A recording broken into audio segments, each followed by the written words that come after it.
दोस्तों, क्या आप जानते हैं कि आम से नजर आने वाले एक पासपोर्ट को फैक्ट्री में कितनी कॉम्प्लिकेटेड तरीके से बनाया जाता है? और क्या आपको पता है कि ज्वेलरी शॉप्स पर नजर आने वाले ये कीमती डायमंड्स फैक्ट्रीज में कैसे बनते हैं? प्लस क्या आपने कभी टिश्यू पेपर को मैन्युफैक्चर होते हुए देखा है? फिर आज इस वीडियो में मैं आपको डेली यूज होने वाली चीजों की मैन्युफैक्चरिंग प्रोसेस दिखाने जा रहा हूँ। तो शुरू करते हैं अपना काउंटडाउन। पासपोर्ट, दोस्तों ये बात तो हम सब जानते हैं कि किसी भी कंट्री से बाहर ट्रैवल करने के लिए बंदे के पास पासपोर्ट का होना बहुत जरूरी है। वेल, देखने में तो ये पासपोर्ट जस्ट एक आइडेंटिटी डॉक्यूमेंट लगते हैं, लेकिन असल में ये दुनिया की सबसे कॉम्प्लिकेटेड चीजों में से एक होते हैं और इन्हें बनाने का प्रोसेस भी इतना ही कॉम्प्लिकेटेड है। आपको जानकर हैरानगी होगी कि पासपोर्ट बनाने के लिए जो पेपर यूज होता है वो कागज नहीं होता, बल्कि इसे पॉलीकार्बोनेट प्लास्टिक के नाम के एक मटेरियल से बनाया जाता है। ये मटेरियल बाइसफेनॉल ए और सोडियम हाइड्रोक्साइड केमिकल को मिलाने से बनता है। सबसे पहले इन केमिकल्स की मदद से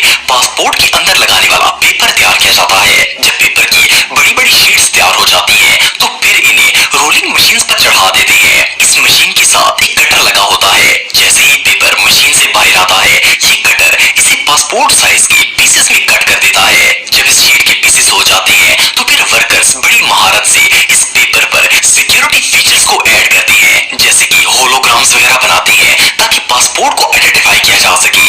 ये सेम काम एक पेपर करेंसी की तरह होता है। जैसे पैसों का एक खास पैटर्न होता है, इसी तरह पासपोर्ट्स को भी सिक्योरिटी फीचर्स दिए जाते हैं ताकि कोई उस मुल्क का फेक पासपोर्ट ना बना सके। इन होलोग्राम्स को पेस्ट करने के बाद इसे 500 डिग्री टेम्परेचर पर हीट देते हैं ताकि ये होलोग्राम्स पेपर्स के साथ मर्ज हो जाएं। नेक्स्ट बारी आती है इस पर प्रिंटिंग करने की। सो इसके लिए भी स्पेशल इंक यूज की जाती है। ये ऐसी इंक होती है जो पेपर की डायरेक्शन चेंज करने पर कलर भी बदलती है और ये इस बात का प्रूफ होता है कि पासपोर्ट फेक नहीं है। प्लस ये इंक ऐसी होती है कि जब इस पेपर को यूवी लाइट में रखा जाता है तो इस पर डिफरेंट पैटर्न्स बन जाते हैं। सिर्फ इतना ही नहीं, बल्कि इस पेपर को सिक्योर बनाने के लिए इस पर ऐसी स्टैम्प्स और राइटिंग्स की जाती है जो सिर्फ मैग्नीफाइंग ग्लास की मदद से ही नजर आती है। इसके बाद एक और प्रिंटर की मदद से इस पेपर पर सीरियल नंबर प्रिंट किए जाते हैं और बाद में इन पेपर्स को जोड़कर नोटबुक की शक्ल दे दी जाती है। अगर स्विट्जरलैंड के पासपोर्ट की बात की जाए तो इस वक्त दुनिया का सबसे सिक्योर और ब्यूटीफुल पासपोर्ट स्विट्जरलैंड का ही माना जाता है। उसकी वजह यह है कि अगर इस पासपोर्ट को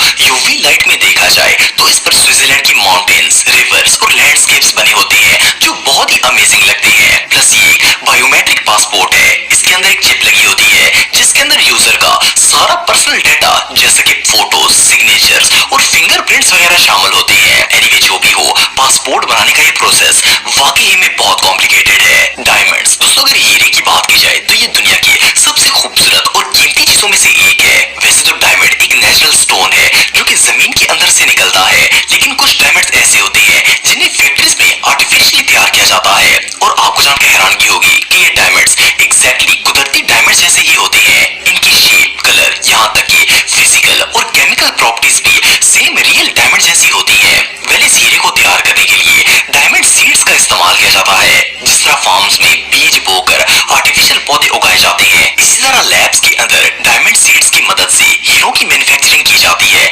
और इस प्रोसेस को केमिकल वेपर प्रोसेस कहते हैं। सबसे पहले हीरे के छोटे छोटे टुकड़े लेकर इन्हें एक जार में फिल किया जाता है। फिर इस जार को एक ऐसे कमरे में रखते हैं जहाँ शदीद अंधेरा और एक्सट्रीम हाई टेम्परेचर होता है। इसके बाद इस रूम को मीथेन गैस से भर दिया जाता है जो कि डायमंड की फॉर्मेशन में मदद करती है। असल में जमीन के अंदर भी कुदरती तौर पर डायमंड्स इसी तरह एक्सट्रीम टेम्परेचर और मीथेन गैस की वजह से बनते हैं। सो इसे लैब्स में भी इसी तरह आर्टिफिशियली तैयार किया जाता है और इसके लिए ऐसा ही इन्वायरमेंट बनाते हैं। जब टेम्परेचर ज्यादा होने की वजह से मीथेन गैस के मॉलिक्यूल्स टूटते हैं तो हवा में मौजूद carbon dioxide gas in molecules के अंदर मिल जाती है और जब ये दोनों चीजें आपस में इंटरेक्ट होती हैं तो एक क्रिस्टलाइज कार्बन स्ट्रक्चर बन जाता है। फिर इस कार्बन को 2000 डिग्री हीट पर रखकर हाइड्रोलिक प्रेस से प्रेस करते हैं, जिससे ये ना सिर्फ मेल्ट हो जाता है बल्कि जब इसका टेम्परेचर नॉर्मल होता है तो ये एक रियल डायमंड बन जाता है। इसके बाद इसे डिफरेंट शेप्स में काटकर ज्वेलरी बनाने के लिए यूज कर लिया जाता है। फिर आर्टिफिशियल डायमंड बनाने का ये प्रोसेस वाकई में कमाल का है। टिश्यू पेपर, दोस्तों वैसे तो टिश्यू एक बहुत ही आम सी चीज है और तकरीबन हर घर में ही मौजूद होते हैं,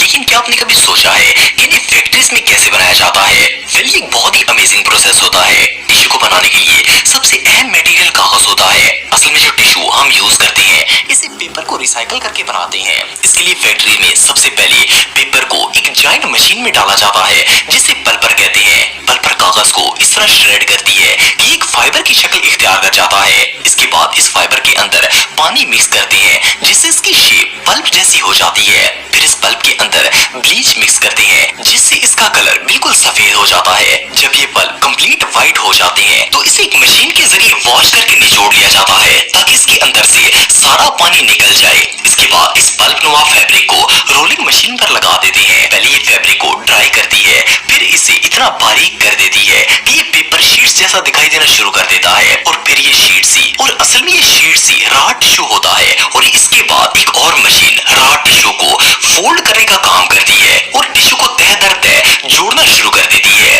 फिर एक बड़े से कटर के जरिए इन्हें मुनासिब साइज में काट कर बॉक्सेस में पैक करने के लिए भेज दिया जाता है। और इस तरह ये टिश्यू मार्केट में सेल होने के लिए आ जाते हैं। रबर बैंड्स, दोस्तों रबर बैंड्स एक ऐसी चीज है जो तकरीबन हर ऑफिस, स्कूल्स और इवन घरों में ही यूज होते हैं। ये नोटों की घड़ियों से लेकर बच्चों के बालों और ऐसी बहुत सी चीजों को यकजा करने के काम आते हैं। वह चीज देखने में जितनी सिंपल लगती है, इसे बनाने का प्रोसेस भी इतना ही सिंपल है। फैक्ट्री में रबर बैंड बनाने के लिए रॉ रबड़ मेन मटेरियल होता है। सबसे पहले इस रॉ रबड़ को तेज हीट पर मेल्ट किया जाता है। जब ये मटेरियल लिक्विड बन जाता है तो एक मशीन इसे डो की शक्ल में गूंद देती है। डो बनाने के बाद वर्कर इसे एक रोलिंग मशीन पर डालते हैं। जैसे जैसे मशीन रोल करती है वैसे वैसे रबड़ गूढ़ा और बारीक होना शुरू हो जाता है। वर्कर इस थिन रबड़ के रोल्स बना लेते हैं ताकि इन्हें दूसरी मशीन में डालने में आसानी हो। फिर इन रोल्स पर सल्फर नाम का एक केमिकल पाउडर डाला जाता है जो रबड़ की इलास्टिसिटी में इजाफा करता है। इसके बाद इसे फिर से